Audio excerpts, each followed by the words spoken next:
Which team came out looking the best after the NHL trade deadline, and what do we think of the Canucks, Senators, and Maple Leafs? Hey everyone, welcome into Off the Post. Rob Wong, joined alongside by Steve Simmons, Bruce Garrioch, and Patrick Johnston. And guys, as others have said, maybe not quantity at this trade deadline, but felt like there was a ton of quality when it came to the players that moved on deadline day. Bruce, we'll start with you. Just what was your impression of the best team that maybe came out on top if you were to pick a winner for deadline day? Well, I think on the surface, a lot of people might think it was the Dallas Stars, who are obviously going to go toe to toe with Colorado in the playoffs. But I really liked what the Florida Panthers did. I liked what the Florida Panthers did in getting Seth Jones to help their defense. But I think the bigger move they made was bringing in Brad Marchand. You know, I think if you have the opportunity to add a top quality veteran like that at the trade deadline in exchange for what is either going to be a second round pick or a conditional first round pick, you know, I think it's interesting that Marchand chose to go there. I think he's the kind of guy if they're able to get Matthew Tkachuk back for the playoffs, and there is no reason to believe that they won't. I really think that the Florida Panthers at this deadline have put themselves in a position to repeat. Will they do that? I don't know, but I think they've put themselves on the right path. You know, you remember the Hanson brothers in the movie Slapshot? And now we have How can you forget, Steve? Sam Bennett possibly centering Brad Marchand and Matthew Tkachuk. It's the NHL equivalent many years later of the Hanson brothers. And I asked Brad Marchand about that this morning, and he kind of chuckled, and he called Sam Bennett a scumbag, and then kind of corrected himself. Yeah, but he's our scumbag now, and did it that way. I'm not disagreeing with you in any way at all, Bruce, but I happened to watch the Colorado Avalanche on Saturday night, and Nathan MacKinnon, by the way, is playing at a level that's, I think he's back in the Hart Trophy conversation, if not leading it. But the Colorado Avalanche, which won the Cup when they had Nazem Kadri as their second-line center, have now moved Brock Nelson into that second-line center, and they've moved Charlie Coyle into the third-line center. So basically, they have an absolute stud as a first-line center and two second-line centers, because I think Coyle's more of a second than a third, and how strong are you down the middle, and how strong are you in the back end? And all of a sudden, you know, that team, who's going to want to play a team that can put out those three centers shift after shift after shift, with Draper as a fourth guy who they earlier had traded for to be a second or a third? That's how deep this Colorado Avalanche team is now. I love what they did at the deadline. Brock Nelson, I don't know if you've seen him or know him. Brock Nelson's hands are bigger than most NHL players. Like, he is a giant of a man. And if you get him motivated and excited and playing, what a different set of skill sets. You're going to come line after line after line with that team. I don't want to play Colorado in the playoffs. Certainly the way the Avalanche have upgraded themselves stands out, because that was a team, and obviously I've seen them a couple times here in Vancouver, a team that felt like it was missing something at the bottom end of his lineup. Not the story anymore. That said, I am going with the Dallas Stars. They got the best player available. Mikko Rantanen, obviously we saw him here last night. The Stars, the way Peter DeBoer always has his team playing, direct, hard, smart, makes it life difficult all over the ice, offensive powerhouse. Mikko Rantanen plays exactly the way Peter DeBoer wants his teams to play. And I think the Dallas Stars just took themselves into a whole new level. Obviously, giving up Logan Stankoven was a tough choice, but you got to take risks to be good. And I'm really, really fan of what the Dallas Stars are looking like now. How about Carolina? They start the season with Natchez on the wing. They trade Natchez to bring in Rantanen, which is an upgrade of some kind, but they couldn't figure out how to get Rantanen signed or convince him to stay there. And now they go to little Stankoven. So it's like star, superstar, third-line NHL player.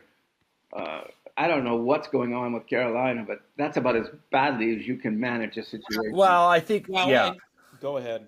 I was going to say, I mean, the thing is, they do have those two firsts. I think that is the part. Well, I got to stop you right there. They do have the two firsts. They're 26 and a 27, which means they're going to get players for 28 and 30 at the earliest because they're going to be late picks.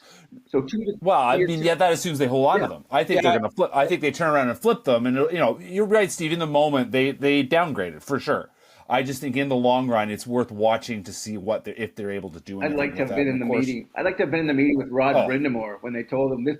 You're taking this guy from your team, this giant. We're taking this 6'4" giant from your team, and we're giving you this 5'1", Stankoven, whatever he is. Trades like that at the deadline, Patrick, always make me think of Steve Shields in Anaheim.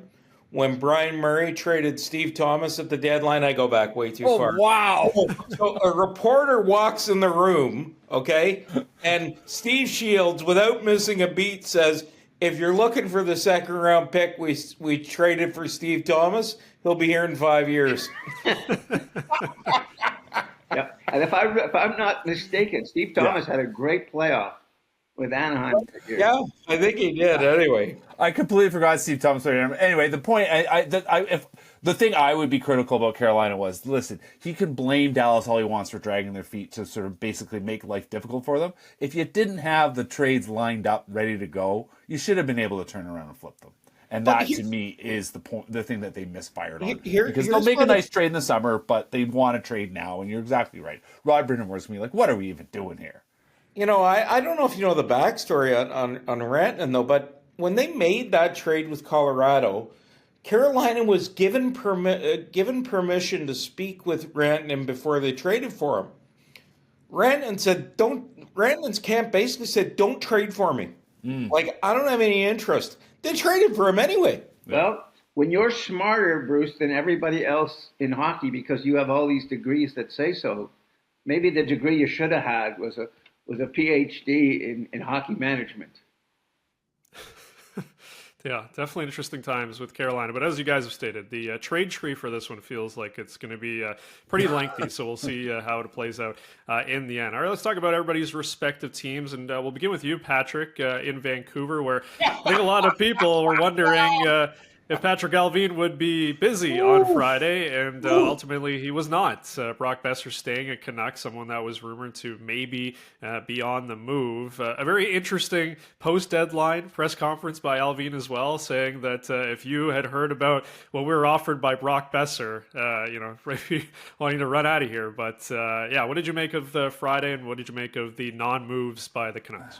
Well, I mean, it felt like a moment where if that's really how you feel about your player, why didn't you sell high when he was when his value was the highest in the summer, coming off his 40-goal season? I mean, I'm still a fan of Brock Boeser. I think he's a good NHL player. I think he deserves better than what's got said about him. I think what happened with the Canucks was they had a couple things happen to them, which is that teams walked away from interest. I had heard that there was some interest from the Panthers, but once they realized they could get Brad Marchand for whatever you want to call it, the conditional first, the conditional almost second. Nothing. Once they realized they could get Marchand for that, I think they turned it around. Carolina had interest certainly in Boeser.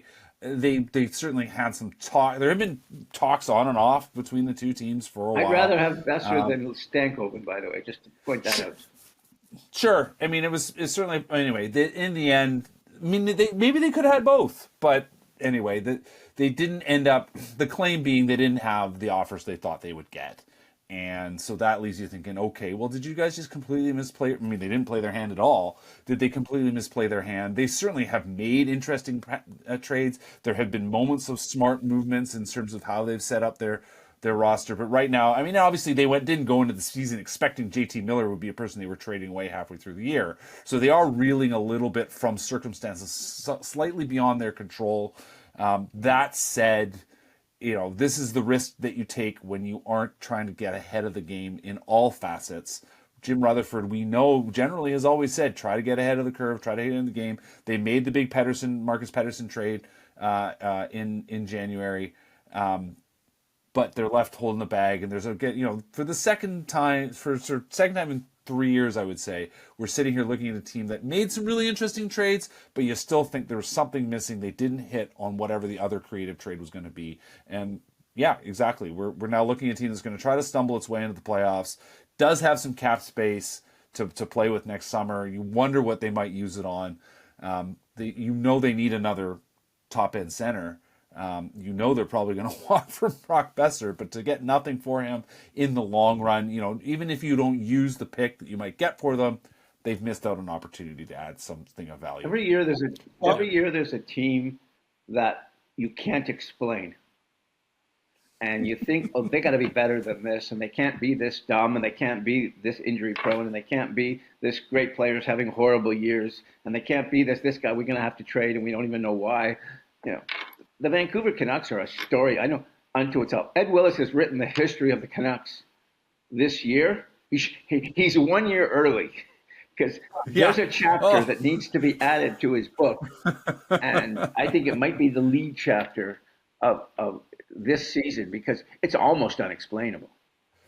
To be clear, Ed's title is never boring, which is something I say every day about this team. Well, let me let you in on a little bit of insight, and I've gotten enough DMs from Vancouver reporters since I blurted this out inexplicably on TSN.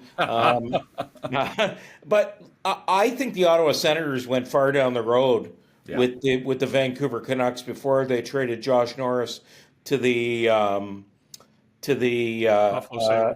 Buffalo Sabres for Dylan Cozens. And I think in the end, Patrick, the Canucks just didn't have the assets to make a deal for Josh Norris. And I think that Josh Norris would have been a natural fit there because he is best friends with Quinn Hughes. And that doesn't mean you trade for a guy because he's best friends with your defenseman. But, I think it would have helped matters. It was pretty clear that the Senators coming into this deadline, guys, wanted to make changes. The move that Steve Stales made on deadline day, bringing in Dylan Cozens, is interesting to me in one way because I know he had a deal scuttled with the Nashville Predators on the night before the deadline.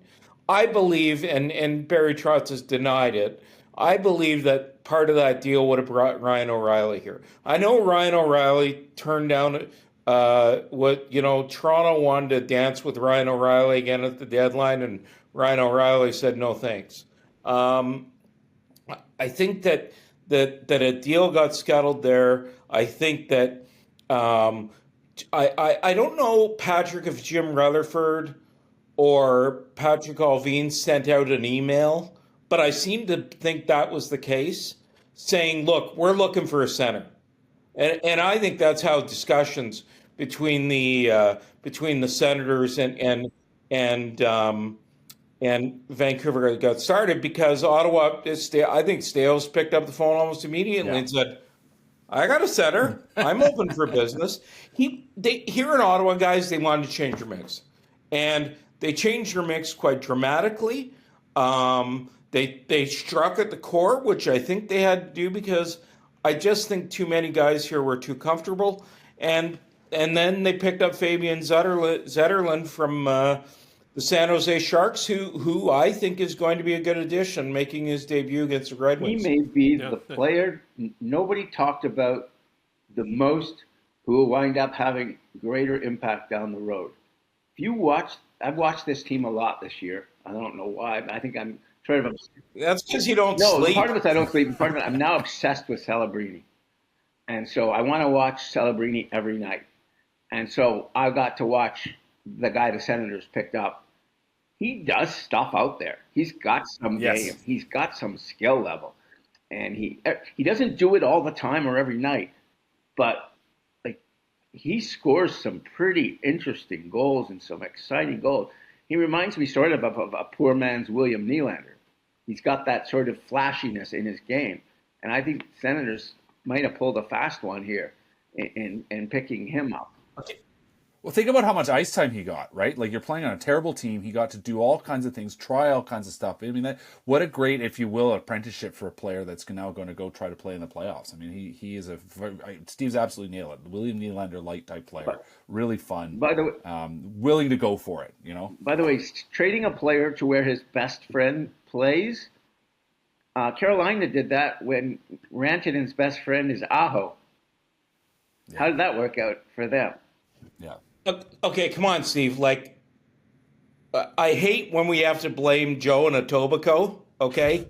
But Joe and Etobicoke buried the lead today. Tell us about Mitch Marner. Come on, man. Yeah, well, I was going to leave it for the get- last part here, but You buried the I could lead, get Joe. further into the coverage of that, but I'll save that for another day, Bruce. This is a fascinating one for me Oh, on a big time. number of levels. Mitch Marner has been saying from day one that I want to be a Leaf on the one hand. On the other hand, he's saying we're not signing anything so fast. On the other hand, the Leafs get an opportunity to pick up Rantanen, 6'4" to Marner's 6 feet, 230 pounds to Marner's 180, and as good in a different kind of way offensively. So the Leafs looked at it and said, hey, Mitch, want to go to Carolina? Well, that conversation didn't go very far. And so now you've got Marner unsigned. He doesn't know what management thinks. They were ready to trade him. You got John Tavares unsigned. And all of this is kind of playing into general manager Brad Treliving's lap in a way, because he gets to go right to the end of the season, not spending any of that $22 million on his 2 free agents coming up, and then deciding, well, let's see how playoffs go before we make that kind of determination on what we're willing to pay Marner or what he's going to want to stay here for. And so this is great drama. Have you, I mean, people internally around the National Hockey League, Steve, people are throwing around 12 to 14 million is what Marner will want on a long-term deal. Well, Rantanen just signed for 12.